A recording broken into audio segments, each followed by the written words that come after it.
കേരളക്കരയെ ഒന്നടങ്കം നടുക്കിയ ദുരന്തം. രാവിലെ ഏകദേശം 6 മണിയോടുകൂടി വണ്ടിപ്പെരിയാറിന് സമീപമുള്ള ഒരു വീട്ടിലേക്ക് ഒരു സ്ത്രീ നടന്നു വരുന്നതിനിടയിലായിരുന്നു സമീപത്തു നിന്നും ഒരു കൊച്ചുകുട്ടിയുടെ കരച്ചിൽ കേട്ടത്. കരച്ചിൽ കേട്ട ഭാഗത്തേക്ക് നോക്കിയ സ്ത്രീ കാണുന്നത് ആ കുട്ടി റോഡിന് സമീപത്തേക്ക് മുട്ടിലിഴഞ്ഞു വരുന്ന കാഴ്ചയാണ്. ആ കുഞ്ഞ് തന്റെ അയൽവാസിയായ നീനുവിന്റെ മകളാണെന്ന് മനസ്സിലാക്കിയ സ്ത്രീ നീനുവിന്റെ വീട്ടിലേക്ക് നോക്കി ഉറക്കെ വിളിച്ചെങ്കിലും വീടിനുള്ളിൽ നിന്നും ആരും പുറത്തേക്ക് വന്നില്ല. വീടിനുള്ളിൽ നിന്നും ആരും പുറത്തേക്ക് വരാത്ത സാഹചര്യത്തിൽ തുറന്നു കിടന്ന വീടിനകത്തേക്ക് കയറി ചെന്ന ആ യുവതി നീനുവിനെയും അമ്മ മോളിയെയും മാറി മാറി വിളിച്ചുകൊണ്ട് വീടിനകത്തെ പ്രധാന ഹാളിലേക്ക് കടന്നു. അവിടെയെങ്ങും ആരെയും കാണാത്ത സാഹചര്യത്തിലായിരുന്നു ബെഡ്റൂമിലേക്ക് ആ സ്ത്രീയുടെ കണ്ണ് പതിഞ്ഞത്. ബെഡ്റൂമിൽ ആരോ കിടക്കുന്നുണ്ടെന്ന് മനസ്സിലാക്കിയ ആ യുവതി ബെഡ്റൂമിന് സമീപത്തെത്തിയപ്പോഴായിരുന്നു നടുക്കുന്ന ഒരു കാഴ്ച കണ്ടത്. 2 കട്ടിലുകളിലായി നീനുവും മാതാവും മോളിയും രക്തത്തിൽ കുളിച്ചു കിടക്കുന്നു. രണ്ടുപേരുടെയും ശരീരത്തിൽ വസ്ത്രങ്ങളൊന്നും തന്നെ ഉണ്ടായിരുന്നില്ല. നീനുവിനെയും അമ്മ മോളിയെയും ആരൊക്കെയോ ചേർന്ന് അതിക്രൂര പീഡനത്തിന് ഇരയാക്കിയിരിക്കുകയാണെന്ന് മനസ്സിലാക്കിയ യുവതി അലറി വിളിച്ച് കരഞ്ഞുകൊണ്ട് വീടിന് പുറത്തേക്കിറങ്ങി ഓടി. യുവതിയുടെ കരച്ചിൽ കേട്ടുകൊണ്ട് അയൽവാസികളൊക്കെ അവിടേക്ക് എത്തി. ആ വീടിനുള്ളിലേക്ക് കയറിയ നാട്ടുകാരും നടുക്കുന്ന ആ കാഴ്ച കണ്ടു. ആരൊക്കെയോ ചേർന്ന് എറണാകുളത്തുള്ള മോളിയുടെ മകനോടും തിരുപ്പൂരിലുള്ള മരുമകനോടും വിവരങ്ങൾ വിളിച്ചു പറഞ്ഞു. നാട്ടുകാർ വിവരമറിയിച്ചതിനെ തുടർന്ന് ഒരു സംഘം പോലീസുകാർ സമീപത്തുള്ള സ്റ്റേഷനിൽ നിന്നും അവിടേക്ക് എത്തി. പോലീസ് സംഘം അവിടെ എത്തിയപ്പോഴേക്കും പ്രദേശമാകെ ആളുകളെ കൊണ്ട് നിറഞ്ഞിരുന്നു.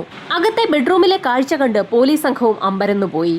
ഏകദേശം ഒരു 25 വയസ്സിനകത്ത് മാത്രമാണ് നീനുവിന് പ്രായം. 45-നും 50-നും ഇടയിൽ പ്രായം തോന്നിക്കുന്ന ഒരു സ്ത്രീയാണ് നീനുവിന്റെ മാതാവ് മോളി. ഇരുവരെയും ആരൊക്കെ ചേർന്ന് അതിക്രൂരമായി റേപ്പ് ചെയ്തിരിക്കുകയാണെന്ന് ഒറ്റ നോട്ടത്തിൽ തന്നെ പോലീസ് സംഘത്തിന് വ്യക്തമായി. റേപ്പ് ചെയ്തവർ തന്നെ ആ സ്ത്രീകളെ തലക്കടിച്ചും ശരീരത്തിലാകെ കുത്തി പരിക്കേൽപ്പിച്ചുമൊക്കെ കൊലപ്പെടുത്തിയിരിക്കുകയാണ്. രണ്ടുപേരുടെയും നെഞ്ചിന്റെ ഭാഗം ഇടിച്ചു പൊട്ടിച്ച അവസ്ഥയിലാണ്. SI ഉൾപ്പെടുന്ന സംഘം ഉടൻ തന്നെ വിവരം ഉന്നത ഉദ്യോഗസ്ഥരെയും ഫോറൻസിക് സംഘത്തെയും ഡോഗ് സ്ക്വാഡിനെയും ഒക്കെ അറിയിച്ചു. ഏകദേശം 11 മണിയോടുകൂടി തന്നെ ഡോഗ് സ്ക്വാഡും ഫോറൻസിക് സംഘവും സംഭവസ്ഥലത്തേക്ക് എത്തി. SI ഉൾപ്പെടുന്ന സംഘം ഇതിനോടകം തന്നെ നാട്ടുകാരോട് വിവരങ്ങൾ തിരക്കി തുടങ്ങിയിരുന്നു. എന്താണ് അവിടെ സംഭവിച്ചതെന്ന് ആർക്കും അറിയാത്ത അവസ്ഥയാണ്. അപ്പോഴേക്കും എറണാകുളത്തുള്ള നീനുവിന്റെ സഹോദരൻ സംഭവസ്ഥലത്തേക്ക് എത്തിയിരുന്നു. ആ സമയത്ത് അവിടെ ഇൻക്വസ്റ്റ് നടപടികൾ നടക്കുകയാണ്. ധാരാളം വിരലടയാളങ്ങളും തെളിവുകളുമൊക്കെ ആ മുറിക്കുള്ളിലുണ്ട്. ആ തെളിവുകളൊന്നും മായ്ക്കാനുള്ള ഒരു ശ്രമം അവിടെ കുറ്റവാളികൾ നടത്തിയിട്ടില്ല. സ്ത്രീകൾ കൊല്ലപ്പെട്ട് കിടക്കുന്ന മുറിയിലൊക്കെ ഫോറൻസിക് സംഘം വിശദമായ പരിശോധന നടത്തി. ഈ സമയത്തായിരുന്നു നീനുവിന്റെ ഡെഡ് ബോഡി കിടന്നിരുന്ന കട്ടിലിന്റെ അടിഭാഗത്തായി ഒരു പുരുഷന്റെ അടിവസ്ത്രം കിടക്കുന്നത് ഫോറൻസിക് സംഘത്തിന്റെ ശ്രദ്ധയിൽപ്പെട്ടത്. വീടിന് പുറത്ത് കാത്തുനിന്നിരുന്ന നീനുവിന്റെ സഹോദരനെ അകത്തേക്ക് വിളിച്ച് ഫോറൻസിക് സംഘം ആ അടിവസ്ത്രം ആ വീട്ടിലുള്ള ആരുടേതെങ്കിലും ആണോ എന്ന് അന്വേഷിച്ചു. എന്നാൽ അവരുടെ ആരുടെയുമല്ല ആ അടിവസ്ത്രമെന്നായിരുന്നു ആ സഹോദരൻ മറുപടി പറഞ്ഞത്. അതോടുകൂടി ഫോറൻസിക് സംഘം ആ വസ്ത്രം ഒരു പ്രത്യേക കവറിലേക്ക് മാറ്റി. ക്രൂരമായ റേപ്പിന് ശേഷമാണ് ആ 2 സ്ത്രീകളെയും കൊലപ്പെടുത്തിയിരിക്കുന്നതെന്ന് ഫോറൻസിക് സംഘം അവരുടെ പരിശോധന നടത്തിയതിനു ശേഷം പോലീസുകാരെ അറിയിച്ചു. അത് മാത്രവുമല്ല, ഒന്നിലധികം പുരുഷന്മാരുടെ ഇടപെടലുകൾ ആ സ്ത്രീകളുടെ ശരീരത്തിൽ ഫോറൻസിക് സംഘം കണ്ടെത്തിയിട്ടുമുണ്ട്. തൊട്ട് തലേ ദിവസം രാത്രിയിൽ അപരിചിതരാരെങ്കിലും ആ പ്രദേശത്ത് വന്നിട്ടുണ്ടോ എന്ന് SI ഉൾപ്പെടുന്ന സംഘം പുറത്തു നിൽക്കുന്ന നാട്ടുകാരോട് ചോദിച്ചു തുടങ്ങി. എന്നാൽ അങ്ങനെയാരും അവിടേക്ക് വന്നതായി ആരും തന്നെ പോലീസിനോട് മറുപടി പറഞ്ഞില്ല. 2 സ്ത്രീകൾ ഒരേ സമയം ആക്രമണത്തിനിരയായിട്ടും ഒരു വിധത്തിലുമുള്ള ശബ്ദവും നാട്ടുകാർ കേട്ടില്ലേ എന്നുള്ളതായിരുന്നു പോലീസിന്റെ സംശയം. അങ്ങനെയെങ്കിൽ ഒന്നിലധികം പുരുഷന്മാർ കൃത്യത്തിൽ ഏർപ്പെട്ടിട്ടുണ്ടെന്ന് തന്നെ പോലീസും ഉറപ്പിച്ചു. സമീപത്തുള്ള അയൽവാസികളിൽ നിന്നും രാത്രിയിൽ ആ പ്രദേശത്തേക്ക് ആരും വന്നതായി മനസ്സിലാക്കിയിട്ടില്ല എന്നുള്ള വിവരം ലഭിച്ച പോലീസ് സംഘം മറ്റു കൂടുതൽ കാര്യങ്ങൾ തിരക്കി തുടങ്ങി. തൊട്ട് തലേ ദിവസം രാത്രിയിൽ ആ പ്രദേശത്ത് സംശയകരമായ രീതിയിൽ ആരെയും തന്നെ നാട്ടുകാർ കണ്ടിട്ടില്ല. അങ്ങനെയെങ്കിൽ തൊട്ട് തലേ ദിവസത്തെ പകലിൽ പരിചയമില്ലാത്ത ഏതെങ്കിലും വ്യക്തികൾ ആ പ്രദേശത്തേക്ക് വന്നിരുന്നതായി ആരെങ്കിലും ശ്രദ്ധിച്ചു എന്നുള്ള കാര്യമാണ് പിന്നീട് പോലീസ് തിരക്കിയത്. അയൽവാസികളെയൊക്കെ ചോദ്യം ചെയ്യുന്നതിനിടയിലായിരുന്നു കൂട്ടത്തിൽ ഒരു സ്ത്രീ തൊട്ട് തലേ ദിവസം പരിചയക്കാരല്ലാത്ത എന്നാൽ പരിചയമുള്ള രാജേന്ദ്രൻ എന്നൊരു വ്യക്തി ആ പ്രദേശത്തേക്ക് വന്നിരുന്നതായി പോലീസിന് മൊഴി നൽകിയത്. അയാൾ ഒരു കുഴപ്പക്കാരനായതുകൊണ്ട് തന്നെ അയാളെ താൻ വീട്ടിൽ കയറ്റിയില്ല എന്നും സ്ത്രീ പോലീസിനോട് പറഞ്ഞു. ആ സ്ത്രീ വീടിന്റെ വെളിയിൽ നിൽക്കുന്നത് കണ്ട രാജേന്ദ്രൻ അവരോട് അവരുടെ മക്കളും മരുമക്കളുമൊക്കെ വീട്ടിലുണ്ടോ എന്ന് അന്വേഷിച്ചിരുന്നു. ആ സ്ത്രീയുടെ മക്കൾ പള്ളിയിൽ പോയിരിക്കുകയാണെന്ന് പറഞ്ഞപ്പോൾ മരുമകൻ ജോണിയെക്കുറിച്ചും രാജേന്ദ്രൻ തിരക്കിയിരുന്നു. അയൽവാസിയായ സ്ത്രീ ഇക്കാര്യം പറഞ്ഞപ്പോഴാണ് മറ്റൊരു സ്ത്രീയും രാജേന്ദ്രൻ തന്റെ വീട്ടിലെത്തിയിരുന്നു എന്നുള്ള കാര്യം പോലീസിനെ അറിയിക്കുന്നത്. കൊല്ലപ്പെട്ട നീനുവിന്റെ ഭർത്താവും സഹോദരനും എവിടെയാണെന്നുള്ള കാര്യമായിരുന്നു രാജേന്ദ്രൻ തന്നോട് തിരക്കിയിരുന്നതെന്ന് ആ സ്ത്രീ പോലീസിനോട് പറഞ്ഞു. അവരിരുവരും സ്ഥലത്തില്ല എന്നുള്ള കാര്യം ആ സ്ത്രീ രാജേന്ദ്രനോട് ആ സമയത്ത് പറയുകയും ചെയ്തിരുന്നു. അക്കാര്യങ്ങൾ തിരക്കിയ ശേഷം രാജേന്ദ്രൻ അവിടെ നിന്നും കടന്നുപോയി എന്നും ആ സ്ത്രീ പോലീസിന് മൊഴി നൽകി. എരുമേലി ഭാഗത്തുള്ള ഒരു ക്വാറിയിലാണ് രാജേന്ദ്രൻ ജോലി ചെയ്യുന്നതെന്നും ആ സ്ത്രീ പോലീസിനെ അറിയിച്ചു. രാജേന്ദ്രൻ എന്ന വ്യക്തി പകൽ 11:30-ക്ക് ശേഷമുള്ള സമയത്ത് 1-2 വീടുകളിൽ ചില അന്വേഷണം നടത്തിയതായി പോലീസിന് ഇപ്പോൾ മനസ്സിലായിരിക്കുകയാണ്. അയാൾ ക്വാറിയിലെ ജോലിക്കാരനായതുകൊണ്ട് തന്നെ അവിടുത്തെ ജോലിക്ക് വേണ്ടി ആളുകളെ സംഘടിപ്പിക്കാൻ ഇറങ്ങിയതായിരിക്കുമെന്ന് ചില നാട്ടുകാർ പോലീസിന് മൊഴി നൽകി. പുറത്ത് പോലീസ് സംഘത്തിന്റെ അന്വേഷണം പുരോഗമിക്കുന്ന സാഹചര്യത്തിൽ അകത്ത് ഫോറൻസിക് പരിശോധനകളും ഇൻക്വസ്റ്റ് നടപടികളുമൊക്കെ പൂർത്തിയാക്കി മോളിയുടെയും മകൾ നീനുവിന്റെയും മൃതദേഹം പോസ്റ്റ്മോർട്ടത്തിനായി കോട്ടയം മെഡിക്കൽ കോളേജിലേക്ക് ഷിഫ്റ്റ് ചെയ്യുകയും ചെയ്തു. ഈ സമയമായപ്പോഴേക്കും നീനുവിന്റെ ഭർത്താവ് തിരുപ്പൂരിൽ നിന്നും നാട്ടിലേക്ക് എത്തിയിരുന്നു. ക്വാറിയിൽ ജോലി ചെയ്യുന്ന രാജേന്ദ്രൻ തൊട്ട് തലേ ദിവസം പകൽ ആ പ്രദേശത്തൊക്കെ വന്നിരുന്നു എന്നുള്ള ഒരു വിവരമല്ലാതെ മറ്റൊന്നും പോലീസിന് ലഭിച്ചില്ല. പോലീസിന്റെ അന്വേഷണത്തിൽ അയൽവാസികൾക്കൊന്നും തന്നെ കൃത്യത്തിൽ പങ്കില്ലാത്ത സാഹചര്യത്തിൽ പുറത്തുനിന്നും ആ പ്രദേശത്തേക്ക് വന്ന വ്യക്തികൾ തന്നെയാകാം കൃത്യം നടത്തിയതിന് പിന്നിലെന്ന് പോലീസ് സംഘം ഉറപ്പിച്ചു. പുറത്തുനിന്നെത്തുന്ന വ്യക്തികൾക്ക് തൊട്ടടുത്തുള്ള ജംഗ്ഷനിൽ ഇറങ്ങിയ ശേഷം മാത്രമേ മോളിയുടെ വീടിരിക്കുന്ന ഭാഗത്തേക്ക് നടന്നു വരാൻ സാധിക്കുകയുള്ളൂ. അതുകൊണ്ട് തന്നെ പ്രധാന ജംഗ്ഷനിലെത്തി പോലീസ് സംഘം ഒരു അന്വേഷണം നടത്തി. ആ ജംഗ്ഷനിലുള്ള ചായക്കടക്കാരനെ തന്നെ പോലീസ് സംഘം ചോദ്യം ചെയ്തു. തൊട്ട് തലേ ദിവസം പകൽ അപരിചിതരാരെങ്കിലും വന്നിട്ടുണ്ടോ എന്നുള്ള പോലീസിന്റെ ചോദ്യത്തിന് ഒരു ഓട്ടോറിക്ഷയിൽ രാജേന്ദ്രനും അയാളുടെ സുഹൃത്ത് ജോമോനും ആ പ്രദേശത്തേക്ക് വന്നിരുന്നു എന്ന് ചായക്കടക്കാരൻ പോലീസിനോട് പറഞ്ഞു. അവരിരുവരും ആ ചായക്കടയിൽ നിന്ന് ചായ കുടിച്ചുകൊണ്ടിരിക്കുന്നതിനിടയിലായിരുന്നു ജോമോന്റെ ഭാര്യ ഉച്ചയ്ക്ക് ചോറ് കഴിക്കുന്നതിന് വേണ്ടി ജോമോനെ വിളിക്കാൻ ആ കടയിലേക്ക് എത്തിയത്. പിന്നീട് ചോറ് കഴിക്കുന്നതിന് വേണ്ടി രാജേന്ദ്രനും ജോമോനും അയാളുടെ വീട്ടിലേക്ക് പോവുകയും ചെയ്തു. പിന്നീട് അവരെ ഇരുവരെയും വൈകുന്നേരവും താൻ കണ്ടിരുന്നു എന്ന് ചായക്കടക്കാരൻ പോലീസിനോട് പറഞ്ഞു. വൈകുന്നേരം ആ കടയ്ക്ക് സമീപമുള്ള കലിങ്കിൽ ജോമോനും രാജേന്ദ്രനും കൂടി ഇരിക്കുന്ന സമയത്തായിരുന്നു വൈകുന്നേരത്തെ ബസ് വന്നത്. ആ ബസ്സിൽ നിന്നും മോളമ്മ എന്നൊരു സ്ത്രീ വന്നിറങ്ങുകയും അവരുടെ വീടിരിക്കുന്ന ഭാഗത്തേക്ക് നടക്കുകയും ചെയ്തു. ആ സ്ത്രീയെ ഫോളോ ചെയ്ത് രാജേന്ദ്രനും ജോമോനും പോകുന്നതും താൻ കണ്ടിരുന്നു എന്ന് ചായക്കടക്കാരൻ പോലീസിനോട് പറഞ്ഞു. ഏതാനും നിമിഷങ്ങൾക്കകം ആ സ്ത്രീ നിലവിളിച്ച് കരഞ്ഞുകൊണ്ട് തന്റെ ചായക്കടയിലേക്ക് വന്നിരുന്നു എന്നും തന്റെ വീടിന് സമീപത്ത് ആരുടെയോ കാൽപെരുമാറ്റം കേട്ടു എന്നും വീടിന്റെ ജനലിലേക്ക് ആരോ കല്ല് വലിച്ചെറിഞ്ഞതായി കേട്ടു എന്നും ആ സ്ത്രീ ചായക്കടക്കാരനോട് പറഞ്ഞിരുന്നു. ചായക്കടക്കാരൻ പറഞ്ഞ വിവരത്തിന്റെ അടിസ്ഥാനത്തിൽ പോലീസ് സംഘം മോളമ്മ എന്ന സ്ത്രീയെ ഉടൻ തന്നെ വിളിച്ചു വരുത്തി ചോദ്യം ചെയ്തു. മോളമ്മ തനിക്കുണ്ടായ അനുഭവം പോലീസുകാരോട് തുറന്നു പറഞ്ഞു. രാത്രി 8 മണിക്കുള്ള ബസ്സിനായിരുന്നു തന്റെ ജോലികൾ പൂർത്തിയാക്കി മോളമ്മ ആ ജംഗ്ഷനിൽ വന്നിറങ്ങിയത്. ചായക്കടയിൽ നിന്നും ഒരു ചായ കുടിച്ച ശേഷം വീട്ടിലേക്ക് പോകുന്ന വഴി തന്നെ ആരോ ഫോളോ ചെയ്യുന്നതായി തോന്നിയെന്നും എന്നാൽ തിരിഞ്ഞു നോക്കിയപ്പോൾ തന്റെ പിന്നിൽ സംസാരിച്ചുകൊണ്ടിരുന്ന ആളുകളെ കണ്ടില്ല എന്നും ഭയന്നു പോയ താൻ അതിവേഗത്തിൽ ഓടിയാണ് വീട്ടിലേക്ക് എത്തിയതെന്നും മോളമ്മ പോലീസുകാരോട് പറഞ്ഞു. പിന്നീട് തന്റെ വീടിന്റെ മുൻവശത്ത് ആരോ നടക്കുന്നതായി തോന്നിയെന്നും ആരാണ് വെളിയിലുള്ളതെന്ന് ഉറക്കെ ചോദിച്ചപ്പോൾ ആരൊക്കെയോ തന്റെ ജനാലയിലേക്ക് കല്ലുകൾ വലിച്ചെറിഞ്ഞു എന്നും താൻ ആക്രമിക്കപ്പെടാൻ സാധ്യതയുണ്ടെന്ന് മനസ്സിലാക്കിയ മോളമ്മ വീടിന്റെ പിൻവാതിൽ തുറന്ന് പുറത്തേക്കിറങ്ങി ഓടി ചില ഊടുവഴികളിലൂടെയൊക്കെ സഞ്ചരിച്ച് ആ ജംഗ്ഷനിലുള്ള ചായക്കടയിൽ എത്തിയെന്നും മോളമ്മ പോലീസുകാരോട് പറഞ്ഞു.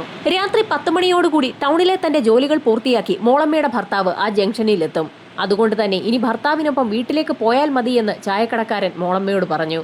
പിന്നീട് ഭർത്താവ് വന്ന ശേഷം അയാൾക്കൊപ്പമാണ് താൻ വീട്ടിലേക്ക് പോയതെന്നും മോളമ്മ പോലീസുകാരെ അറിയിച്ചു. മോളമ്മയെ ഫോളോ ചെയ്ത വ്യക്തികളെ കണ്ടാൽ മോളമ്മയ്ക്ക് മനസ്സിലാകുമോ എന്നുള്ള പോലീസിന്റെ ചോദ്യത്തിന് അവരെ താൻ കണ്ടിട്ടില്ല എന്നും എന്നാൽ അവരുടെ ശബ്ദം കേട്ടാൽ തനിക്ക് തിരിച്ചറിയാനാകുമെന്നും മോളമ്മ പോലീസിനോട് പറഞ്ഞു. രാജേന്ദ്രനെയും ജോമോനെയും കുറിച്ച് ചായക്കടക്കാരൻ പറയുന്ന മൊഴികളിൽ ചില വൈരുദ്ധ്യങ്ങളുണ്ടെന്ന് പോലീസിന് സംശയം തോന്നി. കാരണം ചായക്കടക്കാരൻ പറഞ്ഞ കഥയനുസരിച്ച് രാവിലെ 11 മണിക്ക് ശേഷം ജോമോന്റെ ഭാര്യ ചായക്കടയിലേക്കെത്തി അവരെ ഇരുവരെയും വീട്ടിലേക്ക് ഊണ് കഴിക്കുന്നതിന് വേണ്ടി കൂട്ടിക്കൊണ്ടുപോയിട്ടുണ്ട്. എന്നാൽ 11:30 മണിക്ക് ശേഷം രാജേന്ദ്രനെ മോളയുടെയും നീനുവിന്റെയും വീടിന് സമീപത്ത് വെച്ച് ചില ആളുകൾ കണ്ടതായി അവിടെയുള്ള അയൽവാസികൾ പോലീസിന് മൊഴി നൽകിയിട്ടുണ്ട്. ഒരുപക്ഷെ ചായക്കടയിൽ നിന്നും ജോമോനും രാജേന്ദ്രനും ജോമോന്റെ വീട്ടിലേക്കായിരിക്കുകയില്ല പോയതെന്ന് പോലീസിന് വ്യക്തമായി. ജോമോൻ തന്റെ വീട്ടിലേക്ക് പോവുകയും രാജേന്ദ്രൻ അവിടെ നിന്നും മോളിയുടെ വീടിന് സമീപത്തേക്ക് പോവുകയും ചെയ്തിരിക്കാൻ സാധ്യതയുണ്ടെന്നും പോലീസ് വിലയിരുത്തി. എന്നിരുന്നാലും രാജേന്ദ്രനെ കുറിച്ച് കൂടുതൽ വിവരങ്ങൾ അറിയുന്നതിനായി പോലീസ് സംഘം എരുമേലിയിലുള്ള ആ ക്വാറിയിലേക്ക് എത്തി. എല്ലാ ആഴ്ചയിലും തിങ്കൾ മുതൽ ശനി വരെയുള്ള ദിവസങ്ങളിൽ രാജേന്ദ്രൻ ആ ക്വാറിയിൽ ജോലി ചെയ്യും. ശനിയാഴ്ച വൈകുന്നേരം പണം വാങ്ങി അയാൾ അവിടെ നിന്ന് പോവുകയും ചെയ്യും. പിന്നീട് അയാൾ തിങ്കളാഴ്ചയാണ് ക്വാറിയിലേക്ക് മടങ്ങിയെത്താറുള്ളത്. എന്നാൽ ഇത്തവണ ശനിയാഴ്ച ക്വാറിയിൽ നിന്നും പണവുമായി വീട്ടിലേക്ക് പോയ രാജേന്ദ്രൻ തിങ്കളാഴ്ച മടങ്ങിയെത്തിയപ്പോൾ കയ്യിൽ ഒരു മുറിവുണ്ടായിരുന്നു എന്ന് ക്വാറിയുടമ പോലീസുകാർക്ക് മൊഴി നൽകി. താൻ വരുന്ന വഴിയിൽ തെന്നി വീണതാണെന്നാണ് രാജേന്ദ്രൻ അവിടെയുള്ള ആളുകളോട് പറഞ്ഞത്. രാജേന്ദ്രന്റെ കയ്യിൽ മുറിവുണ്ടെന്ന് മനസ്സിലാക്കിയ ക്വാറിയുടമ അയാൾക്ക് പണം നൽകുകയും ഹോസ്പിറ്റലിലേക്ക് പറഞ്ഞു വിടുകയും ചെയ്തിരുന്നു. അന്ന് അയാൾ ജോലിയൊന്നും ചെയ്തില്ല. തൊട്ടടുത്ത ദിവസവും അയാൾ ക്വാറിയിലേക്ക് എത്തി. അന്നും അയാൾക്ക് ഉടമ പണം നൽകുകയും ചെയ്തു. അന്ന് ഹോസ്പിറ്റലിലേക്ക് പോയ രാജേന്ദ്രൻ പിന്നീട് മടങ്ങിയെത്തിയില്ല എന്ന് ക്വാറിയിലുള്ള ആളുകൾ പോലീസിനോട് പറഞ്ഞു. രാജേന്ദ്രനെ കൈയോടെ പിടികൂടാൻ തന്നെ പോലീസ് സംഘം തീരുമാനിച്ചു. രാജേന്ദ്രനെ അന്വേഷിച്ച് അയാളുടെ വീട്ടിലെത്തിയെങ്കിലും രാജേന്ദ്രൻ വീട്ടിലുണ്ടായിരുന്നില്ല.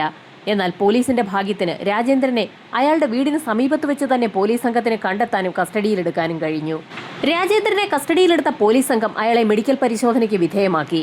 അയാളുടെ വിരലുകളും നഖങ്ങളും ഒക്കെ പരിശോധിച്ചപ്പോൾ നഖങ്ങൾക്കിടയിൽ രക്തത്തിന്റെ അംശവും തൊലിയുടെ അംശവും ഒക്കെ പറ്റിപ്പിടിച്ചിരിപ്പുണ്ടായിരുന്നു. രാജേന്ദ്രന്റെ നഖത്തിനിടയിൽ പറ്റിപ്പിടിച്ചിരിക്കുന്ന രക്തവും തൊലിയുടെ അംശവുമൊക്കെ വളരെ വിശദമായി തന്നെ ഡോക്ടർമാരടങ്ങുന്ന സംഘം ശേഖരിക്കുകയും ചെയ്തു. തീർത്തും ശ്രമകരമായ ഒരു മെഡിക്കൽ പരിശോധനയിലേക്കാണ് പിന്നീട് രാജേന്ദ്രനെ വിധേയമാക്കിയത്. റേപ്പ് കേസ് ആയതുകൊണ്ട് തന്നെ രാജേന്ദ്രന്റെ പൊട്ടൻസി പരിശോധിക്കുന്നതിനുള്ള നടപടിയിലേക്കാണ് പിന്നീട് ഡോക്ടർമാർ കടന്നത്. 2 സ്ത്രീകളാണ് അതിക്രൂര പീഡനത്തിന് ഇരയായിരിക്കുന്നത്. ആ സ്ത്രീകളെ ഉപദ്രവിച്ചിരിക്കുന്ന വ്യക്തികളുടെ കൂട്ടത്തിൽ രാജേന്ദ്രൻ ഉണ്ടോ എന്നുള്ളത് പോലീസിന്റെ സംശയം മാത്രമാണ്. അത് തെളിയിക്കാൻ വേണ്ടിയാണ് രാജേന്ദ്രനെ ഇപ്പോൾ പരിശോധനയ്ക്ക് വിധേയമാക്കിയിരിക്കുന്നത്. ഇതേസമയം തന്നെ ഒരു സംഘം പോലീസുകാർ ജോമോനു വേണ്ടിയും തിരച്ചിൽ ഊർജിതമാക്കിയിരുന്നു. യഥാർത്ഥത്തിൽ സംഭവം നടക്കുന്ന സമയത്തൊന്നും രാജേന്ദ്രനെ ആ പരിസരത്ത് കണ്ട ദൃക്സാക്ഷികൾ ആരും തന്നെയില്ല. വൈകുന്നേരം 8 മണിയോടുകൂടി ചായക്കട ഇരിക്കുന്ന സ്ഥലത്തു നിന്നും അല്പദൂരം മാറി ഒരു കലിങ്കിന് സമീപം രാജേന്ദ്രനെ പോലെ ഒരാൾ ഇരിക്കുന്നത് കണ്ടു എന്നുള്ള ഒരു മൊഴിയാണ് ചായക്കടക്കാരൻ നൽകിയിരിക്കുന്നത്. ബസ്സിൽ വന്നിറങ്ങിയ മോളമ്മ എന്ന സ്ത്രീയെ പിന്തുടർന്നത് രാജേന്ദ്രൻ തന്നെയാണോ എന്നും ഉറപ്പില്ല. ആ സ്ത്രീയും ആ വ്യക്തികളെ കണ്ടിട്ടില്ല, ശബ്ദം മാത്രമാണ് കേട്ടിട്ടുള്ളത്. എന്നാൽ ഈ സമയത്താണ് മോളമ്മയ്ക്കൊപ്പം അതേ ബസ്സിൽ വന്നിറങ്ങിയ ഒരു സ്ത്രീ പോലീസിൽ മൊഴി നൽകാനെത്തിയത്. മോളമ്മയ്ക്ക് പിന്നാലെ ആ സ്ത്രീയും നടന്നു പോകുന്നുണ്ടായിരുന്നു. ആ സമയത്ത് പിന്നിലാരോ സംസാരിക്കുന്നത് കേട്ട് തിരിഞ്ഞു നോക്കിയ ആ സ്ത്രീ അവർക്ക് പിന്നിൽ 2 പേരുണ്ടെന്നുള്ള കാര്യം തിരിച്ചറിഞ്ഞിരുന്നു എന്നും പോലീസിനോട് പറഞ്ഞു. പോലീസുകാർ രാജേന്ദ്രന്റെ ഫോട്ടോ കാണിച്ചപ്പോൾ ഇതേ രാജേന്ദ്രൻ തന്നെയാണ് തന്നെ പിന്തുടർന്ന് വന്നിരുന്നതെന്നും ആ സ്ത്രീ പോലീസിനോട് പറഞ്ഞു. രാജേന്ദ്രനെ കസ്റ്റഡിയിലെടുത്ത പോലീസ് സംഘം അയാളുമായി അയാളുടെ വീട്ടിലേക്ക് തന്നെയാണ് പോയത്. വീട്ടിലെത്തിയപ്പോൾ രാജേന്ദ്രന്റെ ഭാര്യയും 3 മക്കളും വീട്ടിൽ തന്നെ ഉണ്ടായിരുന്നു. സംഭവം നടന്നതിന്റെ തലേ ദിവസം ഉച്ചയോടടുപ്പിച്ച് രാജേന്ദ്രൻ ചോറ് കഴിക്കുന്നതിനായി വീട്ടിലെത്തിയിരുന്നു. ഉച്ചയൂണിന് ശേഷം അയാൾ അവിടെ കിടന്ന് ഉറങ്ങുകയും ചെയ്തിട്ടുണ്ട്. രാജേന്ദ്രൻ സ്ഥിരമായി വീട്ടിലേക്ക് മദ്യപിച്ചെത്തുന്നതിനെ തുടർന്ന് ഭാര്യയും രാജേന്ദ്രനും തമ്മിൽ തർക്കങ്ങൾ ഉണ്ടാകാറുണ്ട്. രാജേന്ദ്രന്റെ സ്വഭാവം തീരെ ഇഷ്ടമല്ലാത്തതുകൊണ്ട് തന്നെ രാജേന്ദ്രനും താനും തമ്മിൽ ഒരു ഭാര്യാഭർത്തൃ ബന്ധമില്ല എന്നും തങ്ങൾ ഇരുവരും 2 സ്ഥലങ്ങളിലാണ് കിടന്നുറങ്ങുന്നതെന്നും രാജേന്ദ്രന്റെ ഭാര്യ പോലീസിന് മൊഴി നൽകി. അന്ന് വൈകുന്നേരം കുളിച്ച് വൃത്തിയായി പിങ്ക് നിറത്തിലുള്ള ഒരു ഷർട്ടും മുണ്ടും ധരിച്ച് രാജേന്ദ്രൻ വീട്ടിൽ നിന്ന് പോയതാണെന്നും പിന്നീട് അയാളെ കണ്ടിട്ടില്ല എന്നും ഭാര്യ പോലീസിനോട് പറഞ്ഞു. ആ സ്ത്രീ അങ്ങനെ പറഞ്ഞെങ്കിലും പോലീസുകാർ രാജേന്ദ്രന്റെ വീടിനുള്ളിൽ നടത്തിയ തിരച്ചിലിൽ പിങ്ക് നിറത്തിലുള്ള ഷർട്ടും മുണ്ടും കണ്ടെത്തുകയും ചെയ്തു. പോലീസ് അന്വേഷണം പുരോഗമിക്കുന്നതിനിടയിൽ കൊല്ലപ്പെട്ട നീനുവിന്റെയും മാതാവിന്റെയും പോസ്റ്റ്മോർട്ടം റിപ്പോർട്ട് പുറത്തു വന്നു. നേരത്തെ പോലീസ് സംഘവും ഫോറൻസിക് സംഘവും ശരിവെച്ച രീതിയിലുള്ള കാര്യങ്ങളാണ് സംഭവിച്ചിരിക്കുന്നത്. ആ 2 സ്ത്രീകളും അതിക്രൂര പീഡനത്തിന് ഇരയായിട്ടുണ്ട്. കൃത്യത്തിൽ ഒന്നിലധികം പുരുഷന്മാർ ഇടപെട്ടിട്ടുണ്ട്. റേപ്പിന് ശേഷം 2 സ്ത്രീകളുടെയും തല കമ്പിപ്പാര ഉപയോഗിച്ച് അടിച്ചു പിളർത്തിയിരിക്കുകയാണ്. അവരുടെ ശരീരത്തിൽ കത്തി ഉപയോഗിച്ച് നിരവധി തവണ വെട്ടി പരിക്കേൽപ്പിച്ചിട്ടുമുണ്ട്. അതിനു പുറമെ കാൽമുട്ടുകൾ ഉപയോഗിച്ച് ആ 2 സ്ത്രീകളുടെയും നെഞ്ചിലേക്ക് കൃത്യം നടത്തിയവർ ചാടി വീണ് അവരുടെ നെഞ്ച് ഇടിച്ച് തകർത്തിട്ടുമുണ്ട്. വാരിയെല്ലുകളും അങ്ങനെ തന്നെയാണ് തകർന്നിരിക്കുന്നത്. അതിക്രൂരമായ ശാരീരിക പീഡനം ആ സ്ത്രീകൾ മരിച്ചതിന് ശേഷവും അവരുടെ ശരീരത്തിന് ഏറ്റുവാങ്ങേണ്ടി വന്നിട്ടുണ്ട്. മരണം സംഭവിച്ചതിന് ശേഷവും ആ സ്ത്രീകളുടെ ശരീരത്തിൽ 10-ലധികം മുറിവുകൾ ഉണ്ടായിട്ടുണ്ട്. രാജേന്ദ്രനെ പോലീസ് സംഘം തലങ്ങും വിലങ്ങും ചോദ്യം ചെയ്തെങ്കിലും അയാൾ കുറ്റം സമ്മതിച്ചിട്ടില്ല. ജോമോനെയാകട്ടെ പോലീസ് സംഘത്തിന് കണ്ടെത്താൻ കഴിഞ്ഞിട്ടുമില്ല. രാജേന്ദ്രൻ കുറ്റം സമ്മതിച്ചില്ലെങ്കിൽ പോലും പോലീസ് സംഘം അയാളുമായി മോളിയുടെ വീട്ടിലെത്തി തെളിവെടുപ്പ് നടത്തി.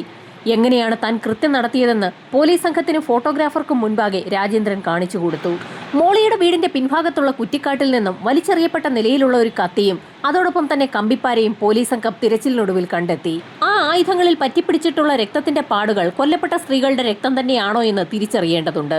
അതോടൊപ്പം തന്നെ ആ സ്ത്രീകളുടെ ശരീരത്തിൽ നിന്നും ശേഖരിച്ച സ്രവങ്ങൾ, രാജേന്ദ്രന്റെ നഖത്തിൽ നിന്ന് ലഭിച്ച മാംസത്തിന്റെയും തൊലിയുടെയും അംശങ്ങൾ ഇവയെല്ലാം തിരുവനന്തപുരത്തെ ലാബിലേക്കാണ് ടെസ്റ്റ് ചെയ്യുന്നതിന് വേണ്ടി അയച്ചത്.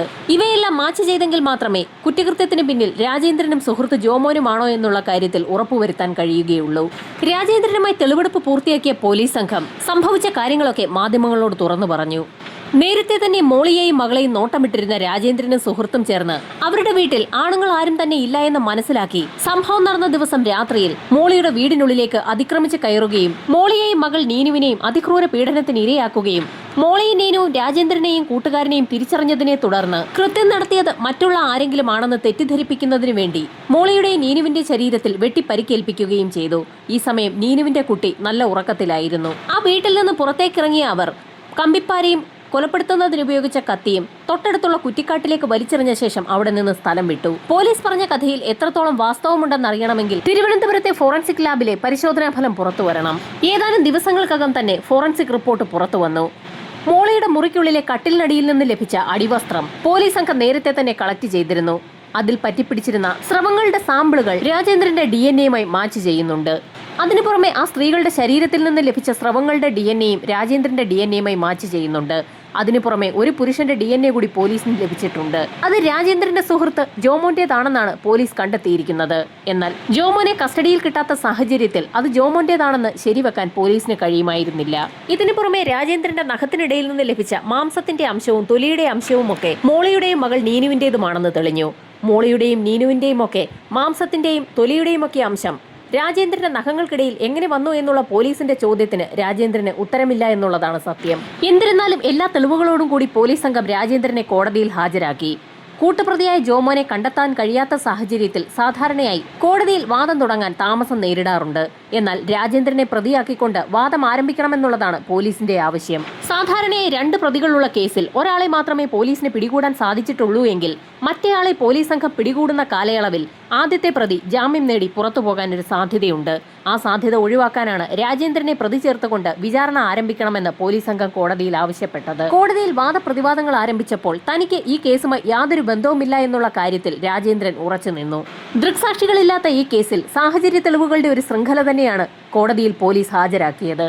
ആ രാത്രി ആ വീട്ടിൽ നടന്ന സംഭവങ്ങൾ മുഴുവനും പ്രോസിക്യൂഷൻ വളരെ ഭംഗിയായി തന്നെ കോടതിയിൽ അവതരിപ്പിച്ചു. അതിക്രൂര പീഡനം നടത്തിയതിനു ശേഷവും ആ സ്ത്രീകളുടെ ശരീരത്തെ പ്രതികൾ ദുരുപയോഗം ചെയ്തിരിക്കുകയാണ്. കോടതിയിൽ എല്ലാ തെളിവുകളും രാജേന്ദ്രനെതിരായതിനെ തുടർന്ന് കോടതി രാജേന്ദ്രന് വധശിക്ഷയാണ് വിധിച്ചത്. അതിനു പുറമെ രാജേന്ദ്രന് 10 വർഷത്തെ അധിക തടവും 25,000 രൂപ പിഴയും വിധിച്ചു. ആ 2 സ്ത്രീകളെയും നേരത്തെ തന്നെ നോട്ടമിട്ടിരുന്ന രാജേന്ദ്രൻ അവരെ കൊലപ്പെടുത്തുന്നതിന് വേണ്ടി തന്നെയാണ് ആ വീട്ടിലേക്ക് കടന്നു ചെന്നിട്ടുള്ളത്. മോളിയുടെ വീട്ടിൽ പുരുഷന്മാരില്ല എന്ന് ഉറപ്പാക്കിയ രാജേന്ദ്രൻ സമീപത്തുള്ള വീടുകളിലും പുരുഷന്മാരില്ല എന്ന് ഉറപ്പുവരുത്തിയതിനു ശേഷമാണ് ആ വീട്ടിലേക്ക് കടന്നു ചെന്നിട്ടുള്ളത്. അതുകൊണ്ട് തന്നെ രാജേന്ദ്രന് വധശിക്ഷയിൽ കുറഞ്ഞ ഒരു ശിക്ഷയ്ക്കും അർഹതയില്ല എന്ന് കോടതി വിലയിരുത്തി. സെഷൻസ് കോർട്ടിൽ നിന്നും ആ കേസ് ഹൈക്കോടതിയിലേക്ക് എത്തപ്പെട്ടു. കേസ് പൂർണ്ണമായും കേട്ട ശേഷം ഹൈക്കോടതിയും രാജേന്ദ്രന്റെ വധശിക്ഷ ശരിവെക്കുകയാണ് ചെയ്തത്. തനിക്ക് ലഭിച്ച വധശിക്ഷയ്ക്കെതിരെ രാജേന്ദ്രൻ സ്വാഭാവികമായും സുപ്രീം കോടതിയെ സമീപിച്ചു. രാജേന്ദ്രൻ കൃത്യത്തിൽ പങ്കെടുത്തിട്ടുണ്ട് എന്ന് ആ സ്ത്രീകളുടെ ശരീരത്തിൽ നിന്ന് ലഭിച്ച സ്രവങ്ങളുടെ DNA പരിശോധനയിൽ നിന്നും വ്യക്തമായിട്ടുള്ളതാണ്. എന്നാൽ ആ സ്ത്രീകളെ കൊലപ്പെടുത്തിയത് രാജേന്ദ്രൻ തന്നെയാണോ എന്ന് തെളിയിക്കപ്പെട്ടിട്ടില്ല. അതിന് ദൃക്സാക്ഷികളുമില്ല. ആ ഒരു കാര്യത്തിലൂന്നി സുപ്രീം കോടതി രാജേന്ദ്രന് ലഭിച്ച വധശിക്ഷ ഇപ്പോൾ ജീവപര്യന്തമാക്കി കുറച്ചിരിക്കുകയാണ്. അതിന് സുപ്രീം കോടതി കണ്ടെത്തിയ കാര്യം 2 സ്ത്രീകളെയും കൊലപ്പെടുത്തിയത് രാജേന്ദ്രൻ തന്നെയാണോ എന്ന് തെളിയിക്കാൻ പ്രോസിക്യൂഷന് കഴിയാതെ പോയതാണ്. രാജേന്ദ്രന്റെ മാത്രം കൈവിരൽപ്പാടുകൾ പതിഞ്ഞ ആയുധം അവിടെ നിന്നും കണ്ടെടുക്കാൻ പോലീസിന് കഴിഞ്ഞിട്ടുമില്ല. ഒരുപക്ഷെ രാജേന്ദ്രന്റെ കൂട്ടാളി ജോമോൻ ഈ കൊലകൾ നടത്തിയതാകാനും സാധ്യതയുണ്ട്. അതുകൊണ്ടാണ് സുപ്രീം കോടതി രാജേന്ദ്രന്റെ വധശിക്ഷ ഇപ്പോൾ ജീവപര്യന്തമാക്കി കുറച്ചിരിക്കുന്നത്.